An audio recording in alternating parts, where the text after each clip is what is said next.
All right. Welcome everybody. We're still letting people in, but we'll get started. I want to start right on time. Welcome to our we have a interconnected recovery community workshop series. This whole series has been going on for the entirety of 2024.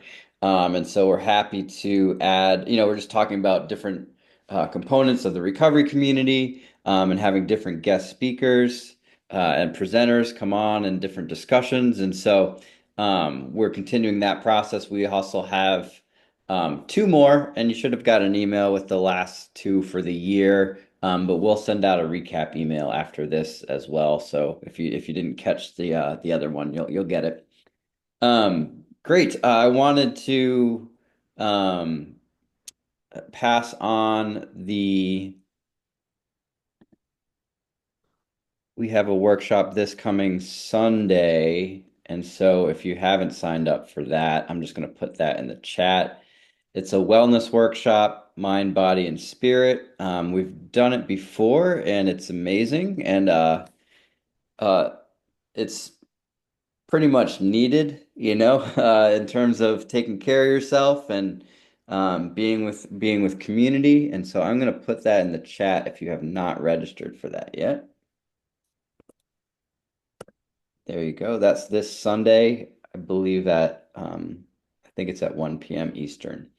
All right. I'm going to pass things on to Angela Lagares, who has done some amazing work with us in Mobilize Recovery, really since 2019. I think you were at the original Mobilize Recovery convening in Vegas, and has presented a number of times throughout the years and really has done a lot of work, a lot of amazing work around cultural elements and how to include cultural elements in your recovery organizing, and if you belong to an organization, as a part of your organization. So I'm going to pass things over to Angelo, and thank you all for being here tonight. And we'll see you. We might have a little time for questions at the end, Angelo, if that's part of your discussion. And we usually run till about 8 o'clock, and so we'll be here with together for the next hour. And so if you can join us on camera, please do. If not, that's okay too. All right. Angelo, go ahead. Hi, good evening, everybody. My name is Angel Agares. I'm a person in long-term recovery, and since March 2205, I've been in this process, and recovery looks like 12 step, abstinence-based, RAP, agrotherapy. It's a lot, what worked really for me. But for many years, I did harm reduction. I went to treatment 40 times, right? I was in and out of treatment since therapeutic community days, right? Um, I'm Dominican from New York, and let me see if I can share here. Do everybody see that? Perfecto. Yeah, I'm Dominican from New York, and around 2005, when the all the recovery movement started, when I was talking to Bill Wise and a few people, and I saw the lack of cultural elements, and all the movement that was happening those days, and I started working in this project called LARA. LARA is a 501c3 nonprofit recovery community organization that promotes culturally and linguistic recovery support services. The presentation today is the importance of cultural elements and building recovery community, but we also do this, the importance of cultural elements in public health in general, right? Like the foundation of all I got like a few presentations, and everything that I do have to be culturally and linguistic, competence. It's really important for me that everything that I do is not only like translation, have to be with all these elements, right? That is really important. This is the learning objectives for this presentation.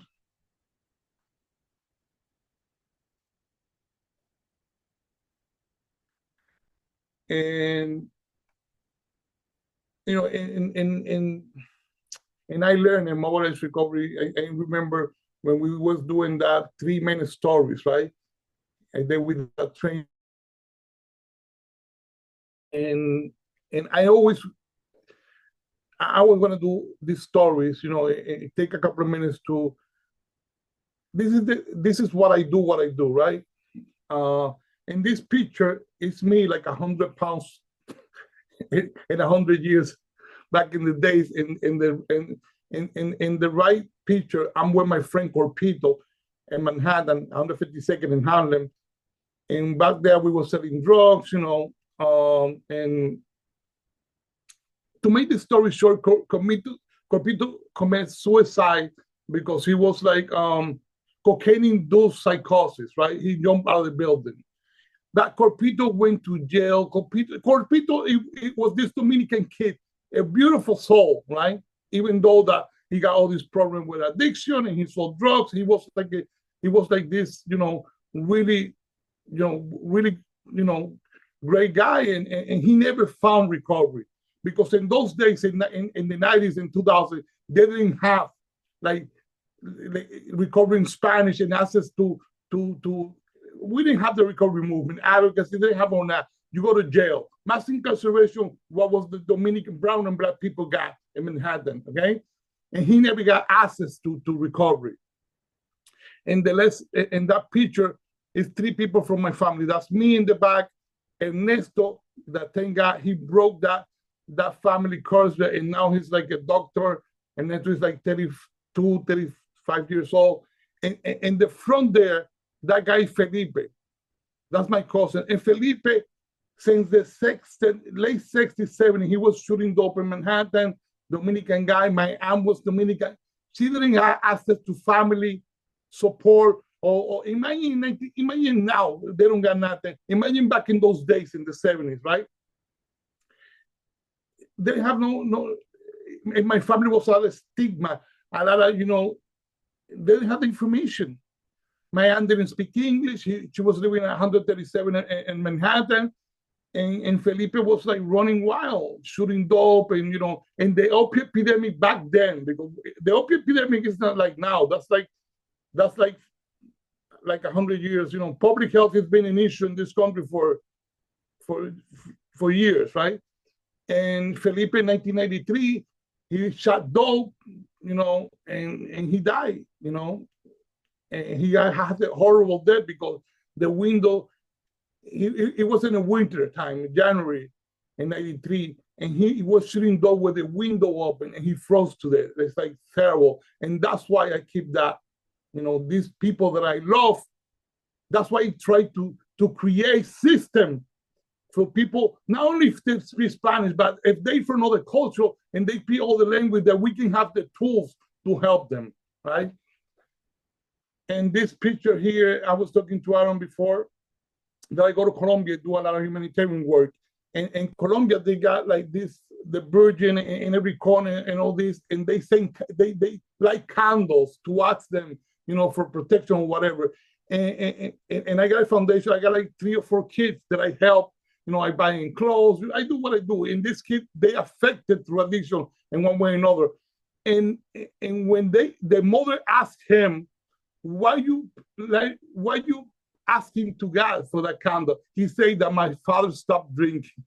And that, you know, that breaks my heart because he's like 3 years old in there. He said that he lighted that candle because he wanted his father to stop drinking. That means, you know, that addiction go beyond, you know, culture, you know, age, you know, everything. And that's why I put that picture there. That's Isaac, one of the kids that I help. And we can see all these in books, and we see all that, you know, cultural awareness and inclusion, and you know, I really have to say, like nobody, not a lot of people respect cultural competence, and all that can be like, you know, only titles sometimes because we don't go deep in that. And that's one of the, you know, maybe I'm wrong, I don't know, but I've been doing this for 20 years, and I see a lot of problems with this. And what is culture? Uh, and all these elements have to be is related to public health, sociology and everything. And I took that for TIC 59, improving cultural competence in SAMHSA. That's like a protocol that was doing, I think, in 2014 or 2000, around there. They did this book, and that's the Bible for cultural competence, right? It's called Improving Cultural Competence, TIC 59. And all this information is based on science. It's based on a lot of research. When I did this presentation, right?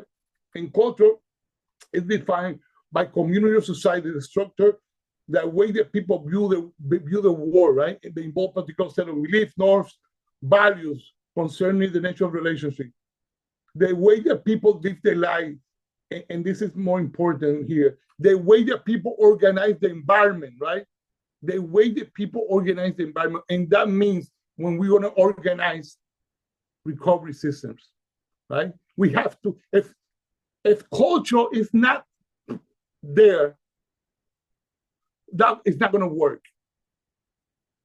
If we don't get that element of culture, if we, in every community that you can be in any part of the United States, you have to understand your community. When you build RCO treatment, any system, any agency is for the community. You have to understand your community. If you leave half of the people of that community out, what are you doing? And that's what happened here in the United States. Okay, let's go to the other one. We all know that cultural competence. We all know that if you do a bachelor, if you're doing a certification or peer certificate, everything you do, you have to pass that CEU, cultural competence, right? Even nobody respects cultural competence in this country, but let's go, cultural competency. The ability to provide effective services, and all this is based on SAMHSA T59, right? The ability to provide effective services, that those words like really got in when we was doing this. What is cultural competence means, right?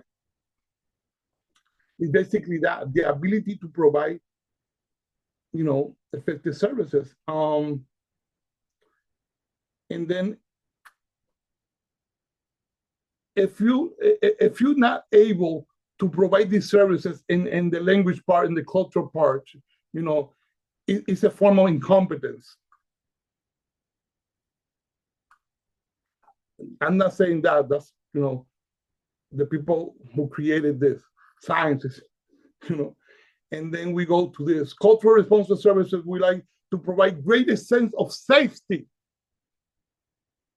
Cultural responsive services provide, when I go to an RCO and I see people like me that speak my language and understand me, it's giving me a sense of safety in my heart, because it's really difficult to go to any RCO, to any treatment facility, to anywhere and be lost. But when you see a person like you, I'm not only talking about Spanish, because this is what I do because I'm Latino, right? But let's always, when I go to this presentation, this can adapt to any culture or any language, right? It's really important, that sense of safety. When a person goes, if I'm shooting dope in New York and I go to that methadone clinic, it's really important that I see people like me there and they speak my language to be able to help me. Or if I go to a psych unit, if I go to any treatment, if I go to an agency, anywhere that I go, it's really important that we have those elements in place. And that's what cultural competence means. And, in the lack of cultural knowledge among providers of cultural responsive environment and diversity and workforce contribute to disparities in healthcare. The lack of cultural knowledge and cultural responsive environment, that means RCO, that means treatment, that means any agency. Because, I've been doing public health the last 30 years, international here, but in the last 20 years, I've been a lot of in treatment and everything. And you can call, In United States, okay, it's not two treatment centers that have all levels of care bilingual in Spanish. It's not two. It's thousands and thousands. I talk about private treatment. I talk about, you know, it's really a problem. That's why we're doing this presentation. If you want to do a peer support certification, it's really, it's like, I think it's one in Texas. They don't have the access to peer support certification in Spanish. And then when we talk about ineffective, what happened when it's that lack of cultural elements, misdiagnosis, lower rate of consumer compliance with treatment, inappropriate treatment, and levels of care, all these elements, all these things that's going to go wrong for that human being. And then we're going to talk about healing and wellness are universal.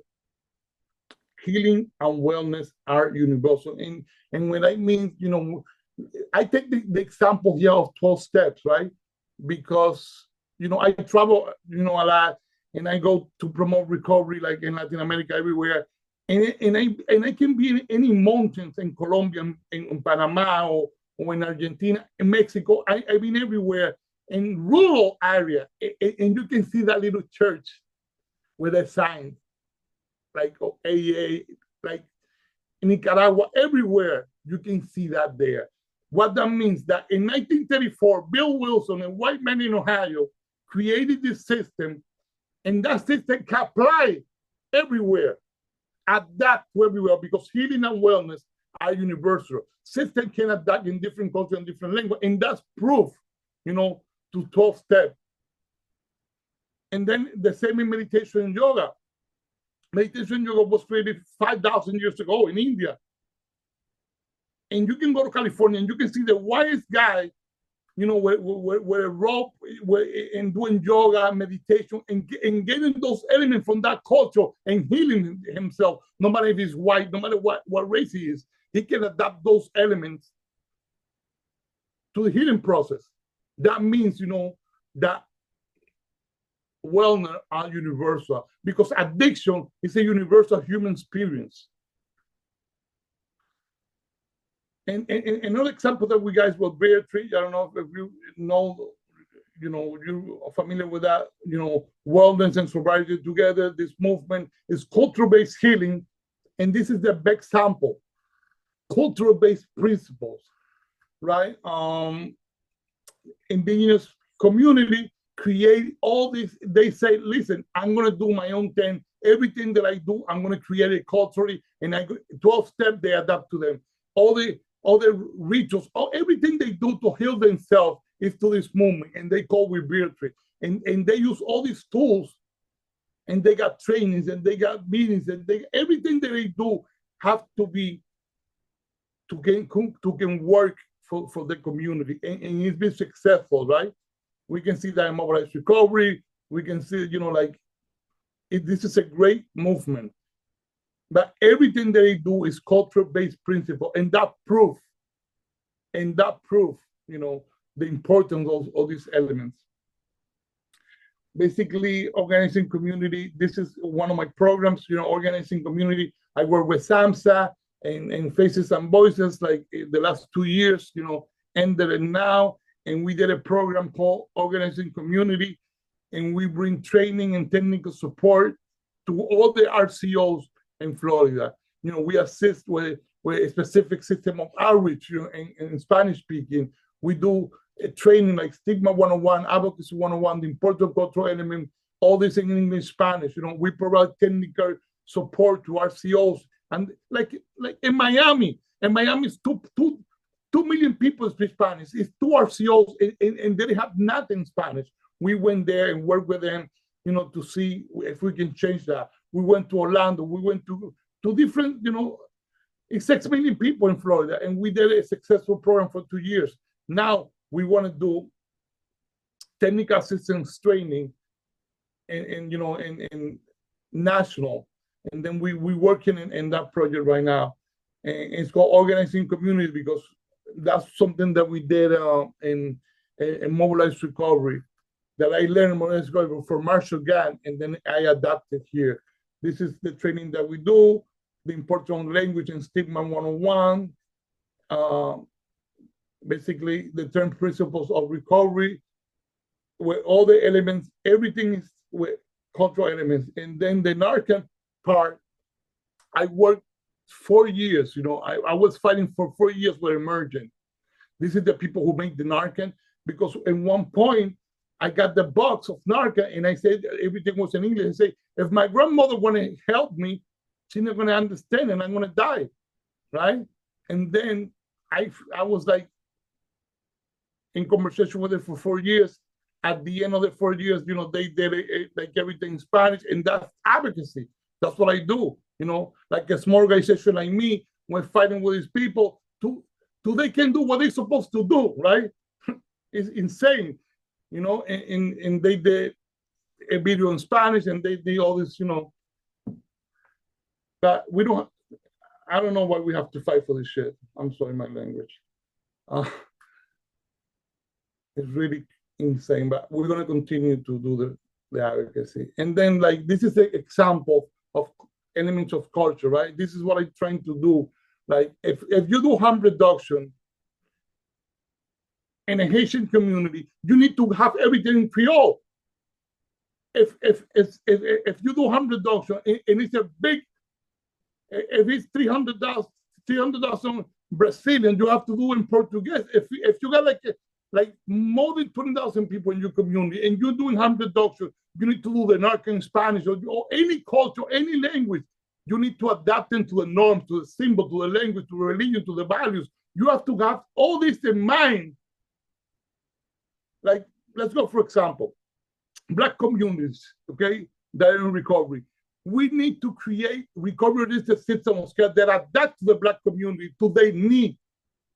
Even though they speak English, we have to go to that culture and understand when we do a peer support training certification, we have to adapt to that culture. We cannot be so general because we have so much elements different. To be able to work peer support in the Black community with you, because all the, like I was joking to Bill White, I say, you created all this shit and you're so white, your name is Bill White. I was that good one time. But like all the psychology, all the, from the 70s, from the 60s, everybody that created a system in psychology and human services, they got the money for do the research and everything. It's like white, right? Now, and that's their view, how they view things. Now we have to do our own. We have to do our own peer support training. We have to adapt and to go through all the red tape, through SAMHSA, it's been hell. But we have to, this is the way that's going to work. It's not going to work, this is the way that can work. If you got a community, you need to focus on what symbol, what number, what rituals, how these people eat, how these people dance, how these people get married, and adapt all that to a recovery in the system of care. Like if you're doing a RAP training, a holistic, anything, RAP facilitator, it's all the training there. And basically, this is the heart of this presentation. What is important? Language, because how you're going to connect, how you're going to communicate, how you're going to engage, how you're going to organize, how you're going to mobilize to tell our stories. We need to first break the stigma and then tell our stories. To open a conversation, you have to be in that language that people. How you going to speak English to people that don't understand if the people speak other language? To get them to tell the stories, you need to present it, in the language. There's people, and then we talk about systemic barriers. We all know the war on drugs, discrimination in policy, mass incarceration, lack of access to recovery, support, cultural compliance, or disorder health disparities. We know about these systemic barriers. And cultural barriers, I think cultural barriers is the result of the systemic barriers too, right? Because the stigma, the silence in that community, ineffective communication, the taboo, the belief system in those communities. you know. And then we were talking about ROS. When the definition of ROS, recovery-oriented system of care, we added this. But it has to be cultural and linguistic responsive. Why? Because when they did the definition of ROS, they talk about community-based and what the community look like. They talk about person-centered. What is person-centered means?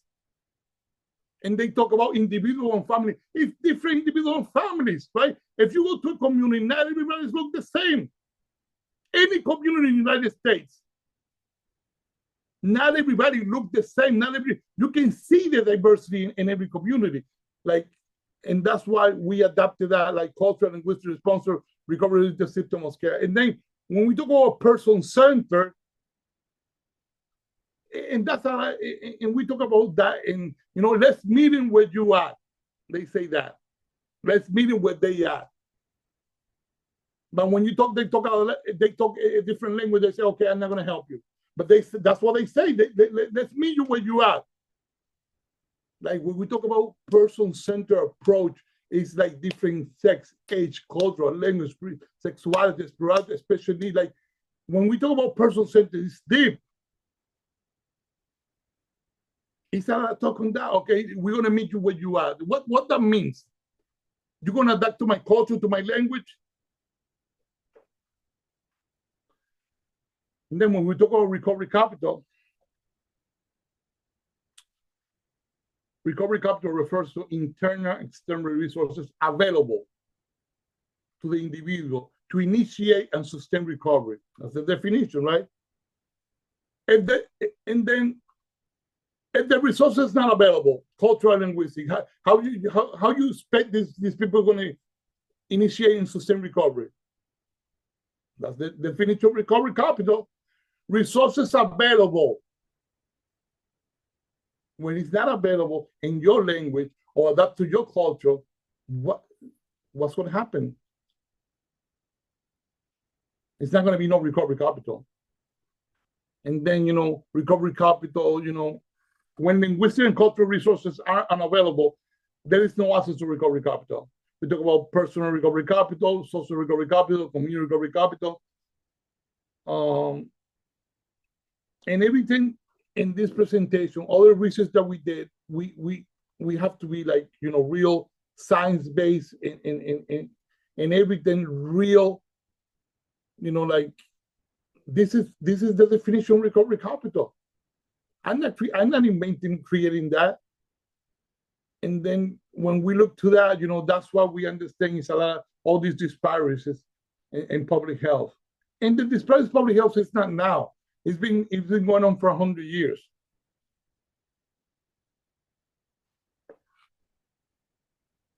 And then, without cultural responsible resources, it's not going to be recovery capital. Health disparity is a policy failure. Health disparity is a policy failure. Not only policy failure in the state level, or it's a policy. If you got an organization, an RCO, any organization, and you don't have those components of linguistic and culture, it's a decision that you're making that creating a policy failure in health disparities. It's not only in the government level, it's in the RCO, it's in everything. The incompetence. It's a conscious decision that we're making when we make an organization, when we leave half of the population out. And I was talking to somebody in an agency in Florida, and they say, oh, the recovery community is autonomous. They told me. We cannot force them, they told me. The agency, we cannot force it to comply with cultural competence. And I did the research, and I talked to human services. Yeah, I talked to a lot of people in government here. And they say, oh, we cannot force them to comply with. I thought it was insane. We cannot force them to comply with cultural competence law. And that, but it's going to be an ethical decision that you have to make. Because it's not law, they're going to force you to do the right thing.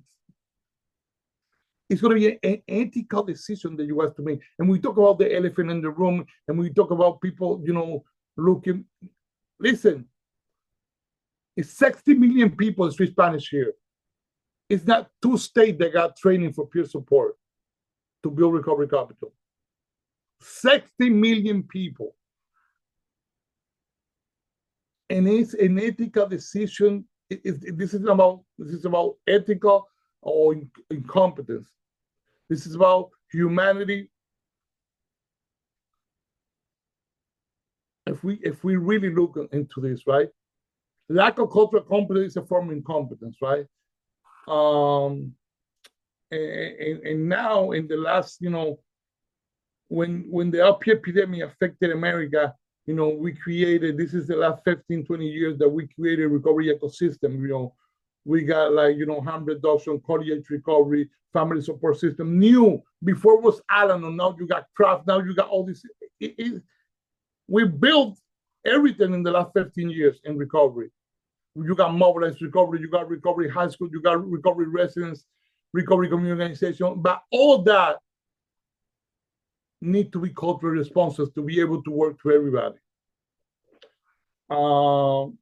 Like, for example, a peer is essential, right? Building a recovery community, Ross cultural and linguistic responses, and building recovery capital.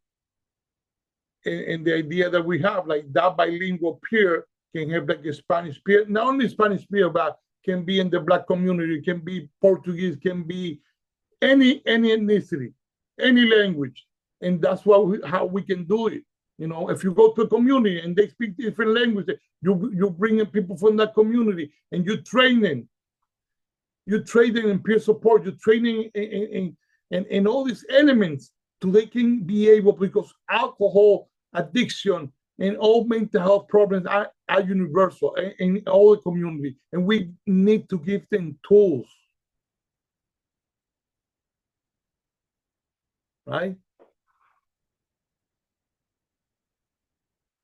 And people say, oh, it's so difficult to outreach, some communities, but you got to sit down and create a system, information, social media, internet, community. You go to community leaders, you go to pastors, you go to doctors. What I did here in Florida, I went to religious leaders like pastors, because maybe they're not going to listen to me, but they're going to listen to the pastor, and you create that, that bridge with the pastor and say, listen, mental health, is important in the community, even though can be difficult, but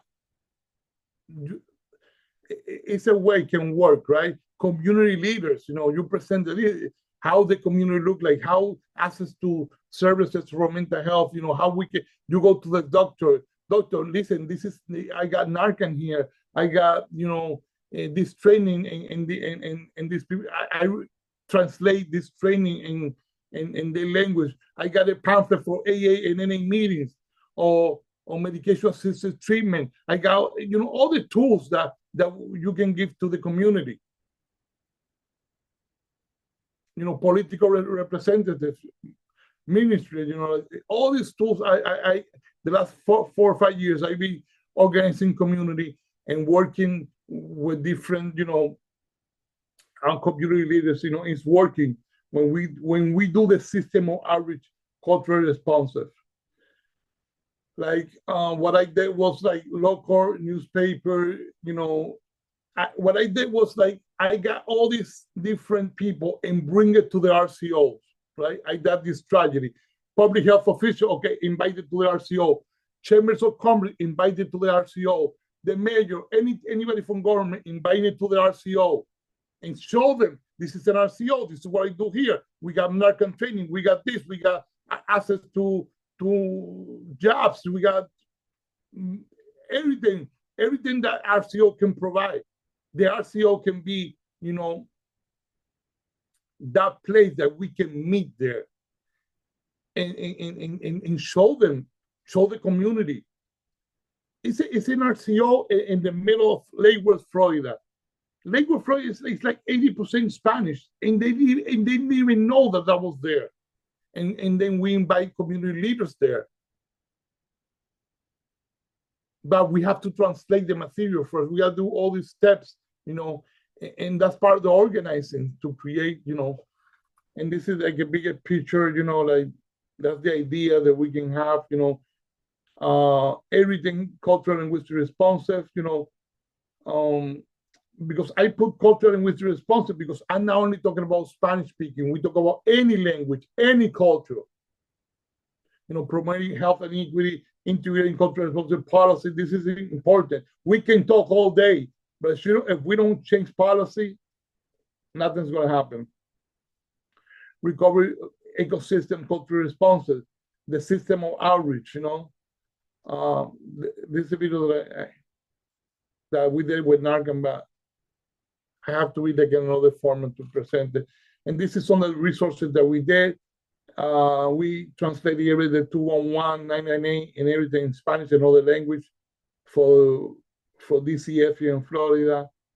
This is the trainings. We did like family groups every Saturday to help family understand addiction and mental health. We do Narcan training. And all those training, we can, if you email me and Aaron, I can send it to you, like for free. I can send it to you, all these trainings. If you need any technical support, I can do it too, right? It's not gonna be, I'm here to help, I'm not gonna charge you, like, everything is for free, I got all this training, all this, I can share ideas and everything if you need to help your community. We got mobilized recovery. We got Ryan to organize. Like this is what we. This is the mission of the recovery advocacy project. We did this fentanyl for the International Council of Fentanyl Awareness, and we got all these pamphlets and all these different. We got different materials and about fentanyl in different languages.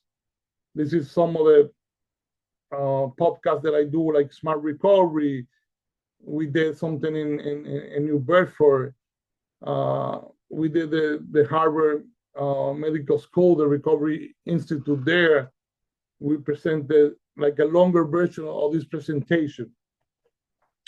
And that's what I've been doing, creating this conscience, and you see this picture of Frida Kahlo with naloxone, it's like life is art, and we adapted that culture. Me and my friend, that she's an artist, we created Frida Kahlo is a symbol of art in Latin America and the whole universe.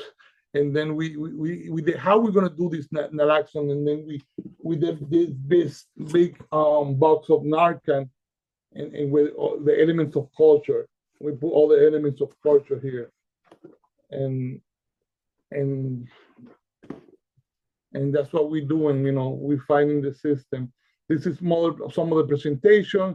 I think this was like in Washington and Mobilized Recovery in 23. We presented in Spanish the first time, Stigma 101 in Spanish and Mobilized Recovery. We hope we can do it in 2025. Me and Janer and Carolina. This is what Share Proof. We partner with Share Proof in different organizations, national, to be able to bring resources, in different languages. This is Yamila from Yaya Por Vida. She got a big organization here. Tomas Guerra is partnered with also with Fentanyl. Here's Carolina and Janer when we do Mobilized Recovery in Spanish in 23. This is like different places that we've been doing the presentation, from Mazatlan, Mexico to Orlando, Florida, the Harm Reduction Conference. This is a pastor that we went to the church, and sometimes it's hard to go to the church, because it's all this stigma in this different community. And when you talk about drugs, and you talk about this and this, in this church, it can be a little tough, but that's reality in life. We got to do. That's what we got to do. This was like in Congress, I think in 19. I think this is Ryan, and this is where Bill White and one of the Congress that we're doing. And this is a different picture that the things that we do to promote this. And now it's time so we can any questions, any comments. And thank you so much for being here and being part of this.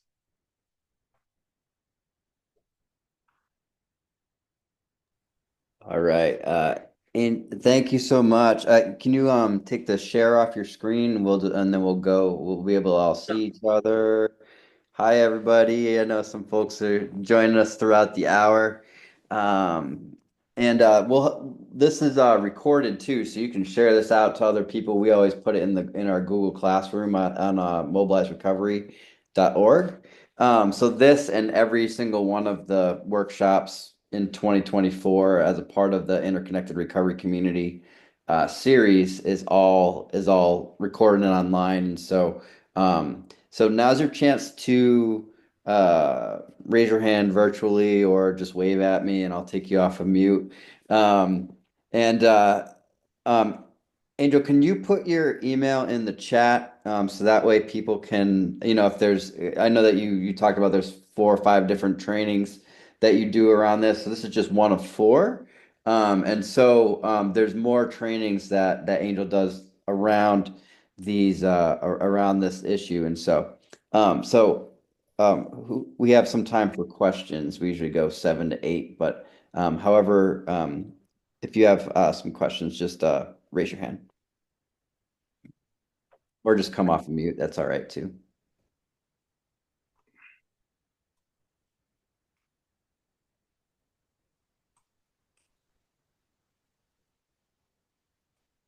We're getting lots of thanks in the chats. That's good. I'm not able to put in my chat. Can you help me? Yeah, I'll put your email in the chat. Just give me 1 second. You can put that lagares441 at Gmail. Yeah, I'll put your Gmail in there. Give me 1 second. There it is. Okay. Let me get back to my screen here.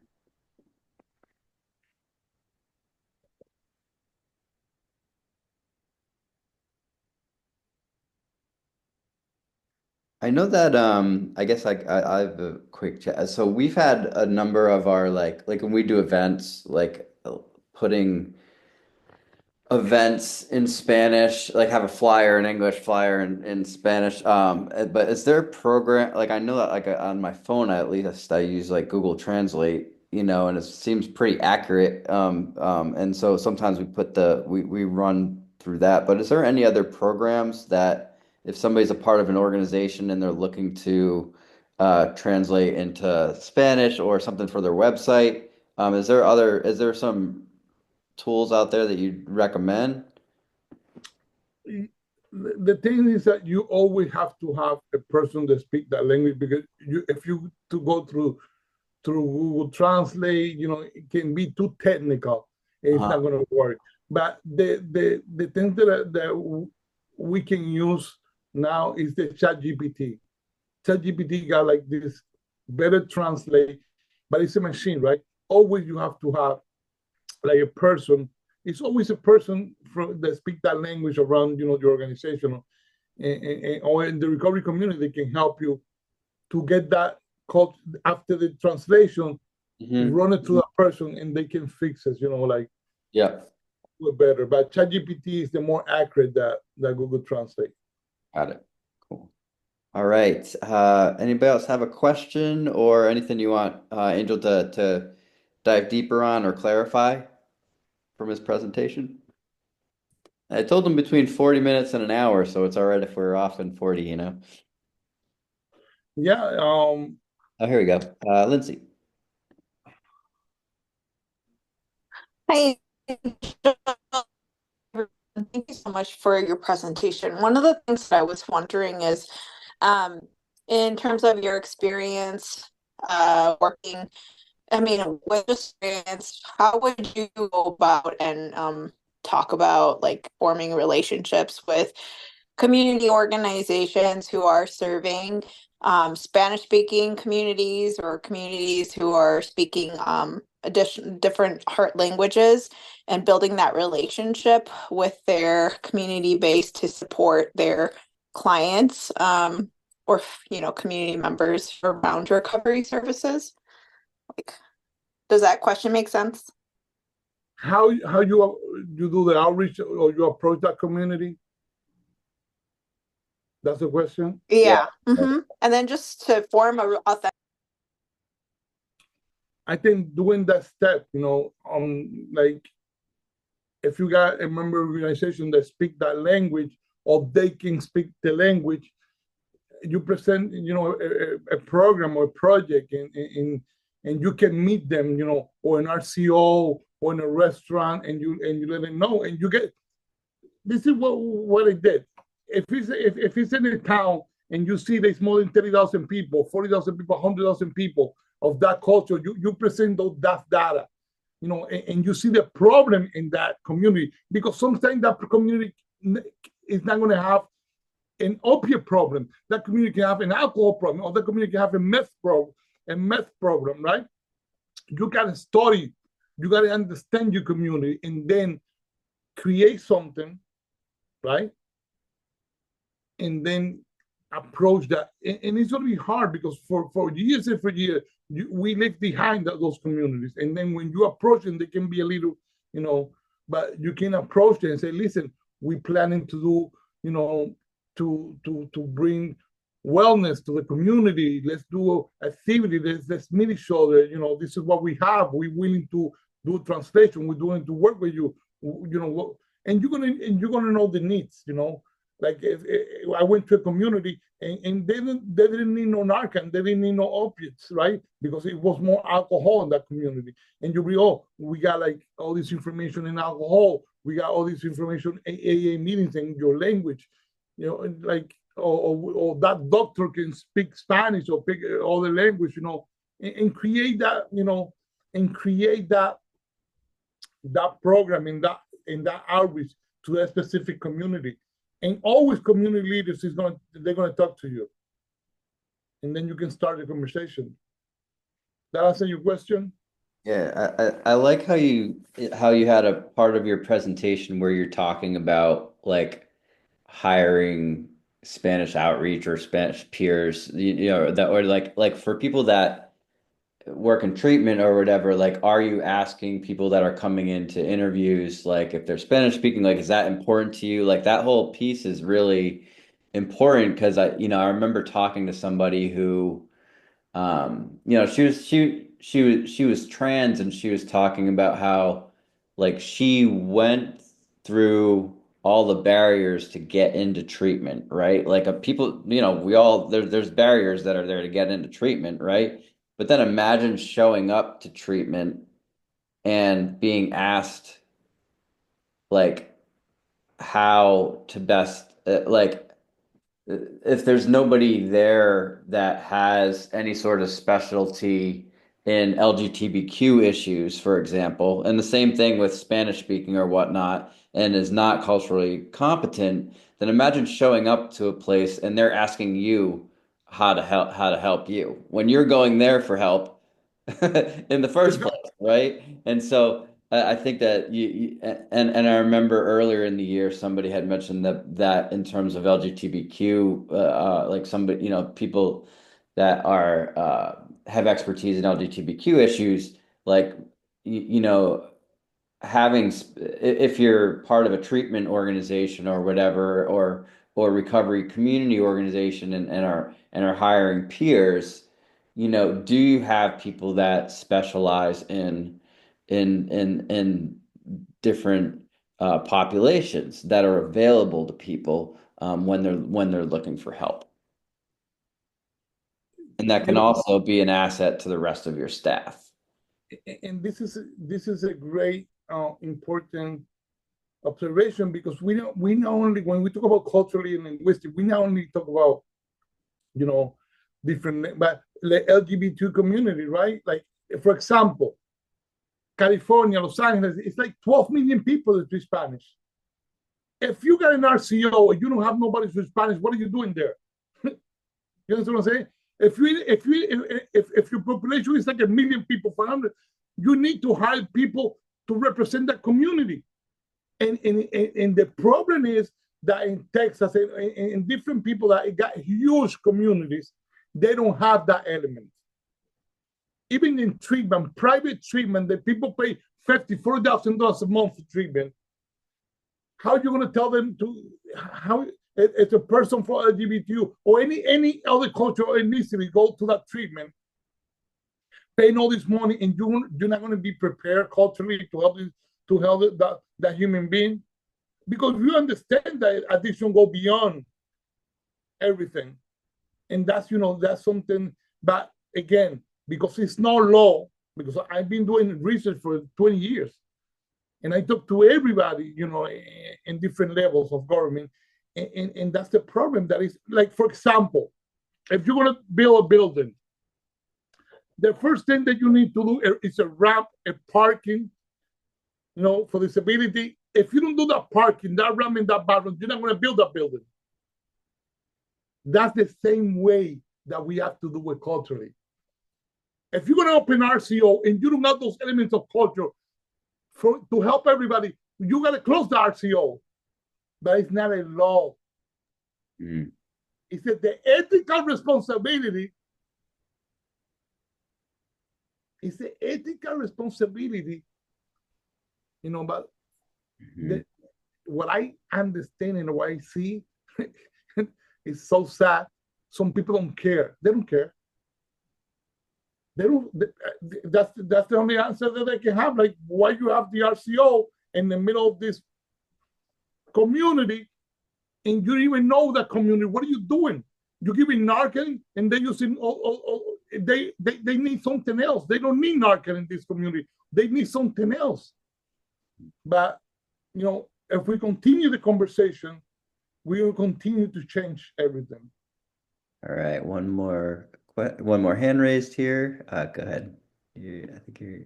Oh, wait. I think I muted you again. I'm sorry. Hold on. I was trying to take you off of mute. There you go. It happens. It happens. Technology. It's fun. Yeah. I know I jumped in late, but it's something that I've also experienced. I am not fully bilingual. I grew up learning Spanish in my household, and it's very conversational at most. I understand more than I speak or write.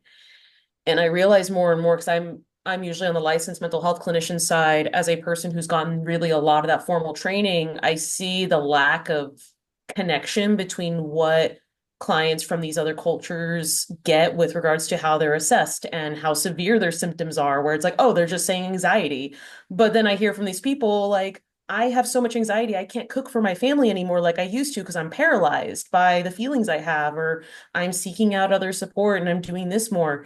And we have professionals who don't understand that that is still an extreme severity, a severe drop in that livelihood and independent and individual care for oneself. So I really appreciate conversations like this, because I feel like not only is the language portion important, but understanding the cultural tones underneath that language, if you are not a bilingual speaker, trying your best to work with the interpreter to figure out what is the tone that's being conveyed right now. Because it might be them saying, oh, I'm fine. And it's oh, I'm fine versus, no, seriously, I'm good. Like, what is the tone that's being conveyed culturally through the language and through understandings of what certain words mean? And then how do we address this as professionals with the background we have? How do we kind of mutate what we're thinking in a way that is understood within the cultural understanding, instead of just being, oh, it's just anxiety. It's this anxiety is harming them. This is causing them to have these issues. So I know this is very recovery and substance use based, but I see this a lot even in mental health. So I really appreciate this conversation being had. Thank you so much. Yeah, definitely. It's public health in general, not only recovery and addiction, but that mental health, and how when we talk about cultural competence, that ability to those professionals understand, if you in a community that, and go to the same, if you're in that community, you need professional to understand that community.